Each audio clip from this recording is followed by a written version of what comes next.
આપણે ખરેખર જઈએ ને આપણને ખબર જ હોય તોય આપણે છોકરાને પૂછીએ કેમ કરતા બાપા ગુજરી ગયા. આપણે ખબર જ હોય ને. કોઈ આપણે સમાચાર આપ્યા કે ભાઈ ફલાણી જગ્યાએ તમે જે આવ્યા ફલાણા ભાઈ ત્યાં આપણે કઈ કેમ તા કે ખબર નથી ને બાપુજી ગુજરી ગયા.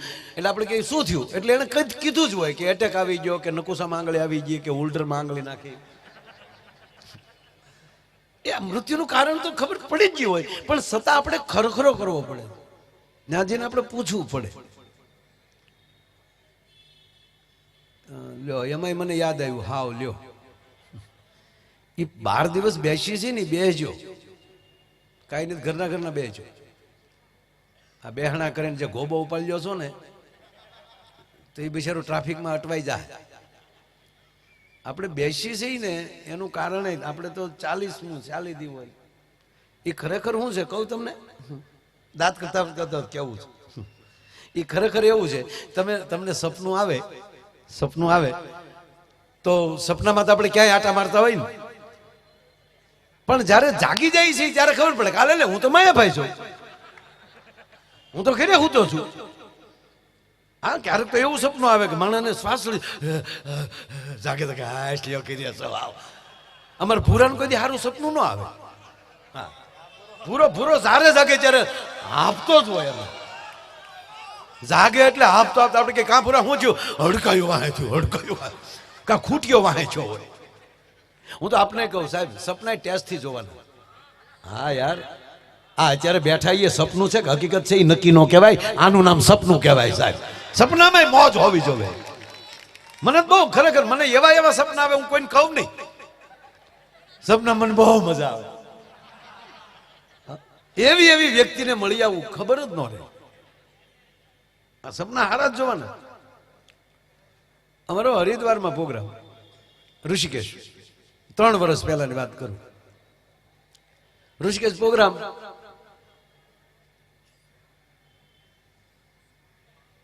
એ બાજુ હરિદ્વાર કે ઋષિકેશ હોય તો હું 2-3 દી અગાઉ જાઉં. એ બાને આપણે એટલા દિવસ ત્યાં રહેવાય. ટિકિટ તો અમારે લેવાની હોય નહીં. હમણાં ગંગાજીમાં ભાઈ હું ગયો ને નાયો ને તો ગંગાજીએ કીધું આ વખતે કોને ટિકિટ લીધી.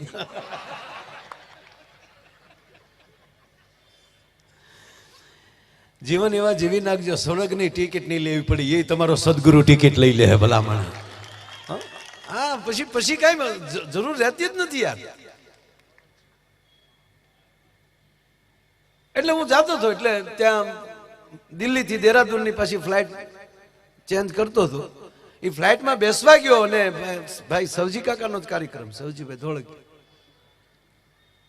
તેનો ફોન આવ્યો મને કે માયાભાઈ કેટલે મેં બસ જો દેહરાદૂન વાળી ફ્લાઇટમાં દિલ્હીથી બેસું છું વધી 45 મિનિટમાં મેં ઉતરી જાઉં. ફ્લાઇટમાં બેસી ગયો મને કે સારું આ ધ્યાનથી વાત સાંભળજો તમને ખબર પડે. જો તો ખરા હું આવશે. વસણભાઈ કીધું એમાં જરાય ખોટું નથી. આજે મારું નક્કી જ નથી અમારું હું કરવું. ઈશ્વરનો માણસ છે મને શબ્દની ખબર પડે. બે આનંદ કરીએ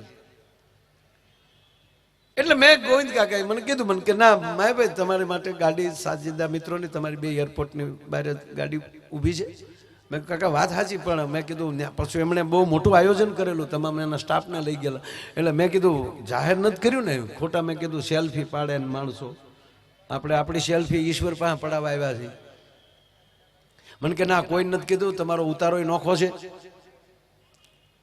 ટૂંકમાં અમે અહીંયા પહોંચ્યા મારે ઉતારે વયા ગયા જ્યાં અમારું ઉતરવાનું હતું ત્યાં ગયા. રાતના 8 વાગ્યા આસ્થા રાતના 8 વાગ્યા ને યોગેશભાઈ ત્યાં રામદેવ બાબાનો ફોન આવ્યો. મને કે માયાભાઈ ક્યારે આવ્યા કબાય. મેં કીધું શામ को 5 बजे आ गया. કે કહેવાય નહીં ક્યાં ઉતર્યા છો? મેં કીધું આ જગ્યાએ. અરે મને કે ના ઉતરાય અમે મરી ગયા. એ તો ગાડી લઈને આવ્યા અને મને લઈ ગયા પતંજલિમાં. રાતે 9:30 આયુર્વેદિક ભોજન કર્યું. 11 વાગ્યા સુધી હકદખની વાતો કરી. 11 વાગ્યા હોઈ ગયા. 5:30 જાગ્યા, 5:30 જાગીને યોગ ચાલુ કર્યા. 1 કલાક સુધી એને જેમ કર્યું એમ મેં કર્યું. 6:30 સ્વિમિંગ કર્યું. 6:30 થી 7 સ્વિમિંગ કર્યું. 7:15 થયા એટલે આયુર્વેદિક નાસ્તો આવ્યો. નાસ્તો કરવા સાહેબ અમે બેઠા ત્યાં મોદી સાહેબ નો ફોન આવ્યો, રામદેવ બાબા ઉપર, કે બાબા લાઈવ क्यों नहीं हुए?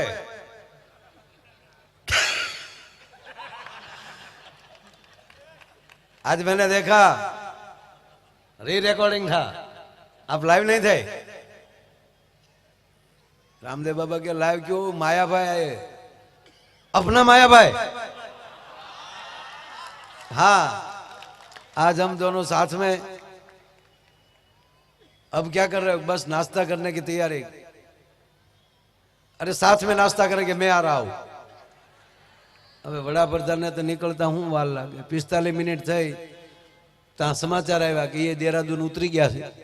20 થી 25 મિનિટમાં સાહેબ પહોંચે છે. સાહેબ આ ફોન પૂરો થયો અને મારે જગાઈ ગયું.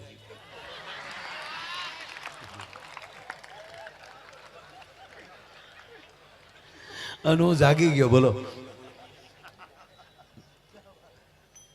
પછી મેં ઓશિકાને ટીકા માર્યા. હું કોઈક 20 મિનિટ હુવા દીધો તો તારા બાપ નાસ્તો તો હારે કરી લે.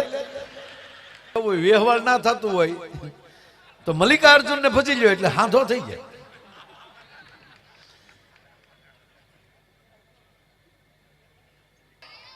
બાકી ગાય એને ગળું કહેવાય, નકર ડોક કહેવાય, અને કોઈક મરડી નાખે તો બોશી કહેવાય. વસ્તુ એની જ છે, તમે ઉપયોગ કરો એના ઉપર આધાર. હમણાં એક છોકરાને અને પપ્પાએ પૂછ્યું, પપ્પાએ કે બેટા, એ પાછો મારી સ્કૂલનો વિદ્યાર્થી હતો, 7મું ભણતો હતો. એ કે બેટા તું માયાભાઈની સ્કૂલમાં ભણે છો તો એક પ્રશ્ન પૂછો ને પપ્પા, કે આ માખી ઉડે છે. સાહેબ અમારા આપણે ગામડામાં એક રિવાજ હતો, જેના ઘરે માખ્યું ન હોય ને એના ઘરે મહેમાન નો આવતો. માખીને રહાવાળ કહેતા હતા. અને માખ્યું એની જ ઘરે હોય જેની ઘરે દૂધાણા હોય, જેની ઘરે સાસુ ફેરાતી હોય, ત્યાં બહુ માખ્યું હોય. અરે મહેમાન આવે અને આમ ઓસરીની કોરે નેવું હોય ને, એ નેવા પાસે આડી હોય, આડી પાસે રવાઈ બાંધેલી હોય. આ તો તમે જેને ન જોયું એને નહીં લાગે કાંઈ, પણ રવાઈ બાંધેલી હોય. મહેમાન આવી અને યોગેશભાઈ એ રવાઈ સામું જોવે, એ રવાઈ રીઠી હોય ને તો મહેમાન ખોટી થાય. એની પેલી ખબર પડી જાય કે ઘરમાં અહીંયા સાસ દૂધ હશે, અહીંયા ખોટી થવાય. બાકી હાવ કોરી પડી હોય રવાઈ અને માખી ન હોય. માખી જ્યાં દહીં હોય, દૂધ હોય, માખણ હોય, એ ઘરના વાડના હેરડીના ગોળ કાઢાવ્યા હોય, એના એમ કહેવાય ગળા ભર્યા હોય, એને રહાવેળ કહેતા. એટલે આ ભાઈ ટૂંકમાં રહાવેળ વાળા જો ને, મારે એટલું કહેવા હાટું ઠેઠ ત્યાં જવું પડ્યું. બહુ સરસ વાત. એટલે માખ્યું બહુ હતી એના ઘરે. એટલે કીધું કે બેટા માખ્યું જેવું એટલી બધી ઉડે છે. કે હા પપ્પા. તો એમાં કહી દેજો કે કઈ મેલ છે ને કઈ ફિમેલ છે, નર કેટલી માદા કેટલી છે. ટૂંકમાં માખી કેટલી છે, માખા કેટલા. હવે માખ્યું ઉડતું હોય એમાં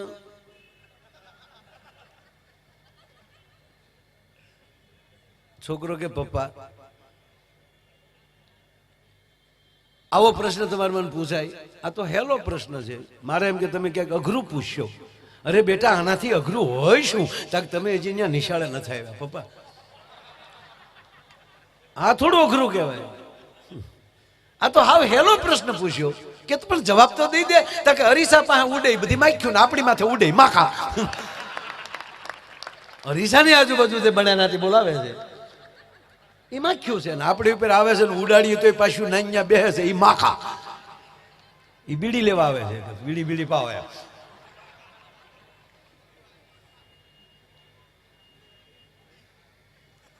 જીવન ઈશ્વરે આપણને મોજ કરવા આવ્યું છે ને આ તમે સાંભળજો વર્તમાન પરિસ્થિતિ એવી છે કે 100 વર્ષ કેમ વયા જાય ને ખબર નહીં પડે. હકીકત અત્યારે દી કેમ વયો જાય ખબર નથી રહેતી. તો 100 વર્ષ વયા જતા વાર નહીં લાગે. એટલે કહું છું કે જીવન એવું જ જીવજો કે તમારી આ ઉંમરની યાદી તમારી મહેફિલમાં ખોટ વર્તાય તોય ઘણું છે, આપણે ન હોય અને ત્યારે જ્યારે ખોટ વર્તાય. જીવન એવું રાખજો વાલા કે એમાં કોઈ દી તકલીફ ન પડે. આ સંસાર ખોટો કે સપનું ખોટું, આમાં કઈ હળવું જે નહીં રે. પણ બાપા જીવન નથી એ જંજાળ જીવન છે જીવવા જેવું રે. મોજ મારે એવું મોજ મારે એવું મોજ મારે એવું રે.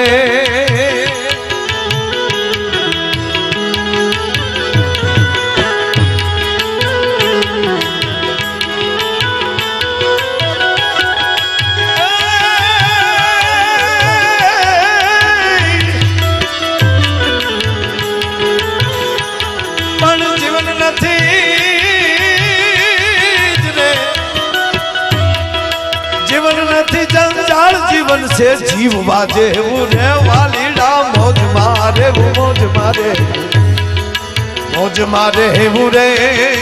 મોજ મારે મોજ મારે મોજ મારે એવું રે.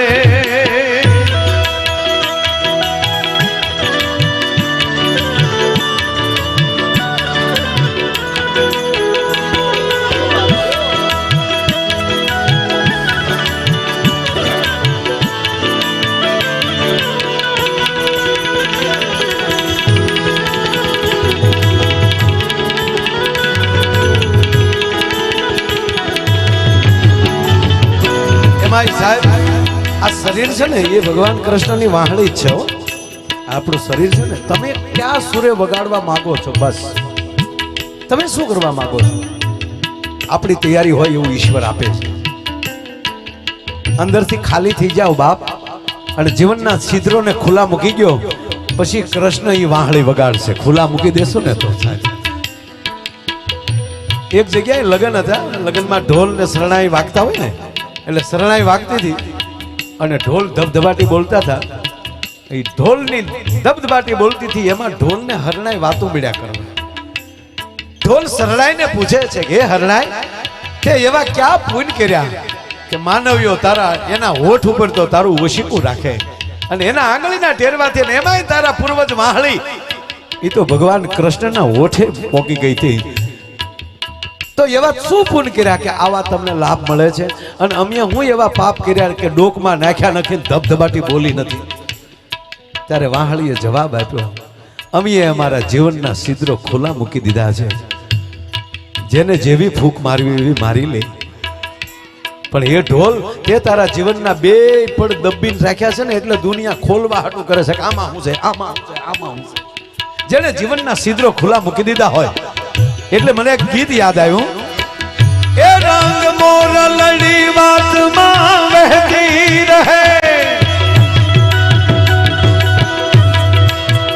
એ રસ ખેલાને કાનમાં કહેતી રહે. રંગ મોરલડી વાતમાં વહેતી રહે. એ આજ મેળે મળે પાછા મળશે નહીં. એ વહી જાતા આ વેણ પાછા વળશે નહીં. પૂજ્ય મોરારી બાબુ કહે છે કે એવા વેણ કાઢો કોઈના દિલને ઠેસ વાગે. જોખી જોખી બોલવું. એ વહી જાતા આ વેણ પાછા વળશે નહીં. ઘણા કહે ને કે ભાઈ આ બોલી ગયા છો માફી માંગો. અરે નીકળી ગયું સાહેબ. એ ક્યાંક સત્ય હશે જ. જો ગુજરાતી ભાષાની મજા જેવો છે. વહી જાતા આ વેણ પાછા વળશે નહીં. એનો શબ્દ એ વહી જાતા આ વેણ પાછા વળશે. નદીને વેણ કહેવામાં આવે, શબ્દને વેણ કહેવામાં આવે. એ નદી પાછી ફરતી નથી એકવાર નીકળી પછી. હે એ નહીં ઘડનારે, હે એ નહીં ઘડનારે, હે એને ઘડનારે સુરમાં જ બોલી ગળી મેળે મેળે હે મેળે મેળે હા મેળે મેળે રલડી હેલે ચડી એ જી હેલે ચડીને રાગ રેલે ચડી એવી હેલે ચડીને રાગ રેલે ચડી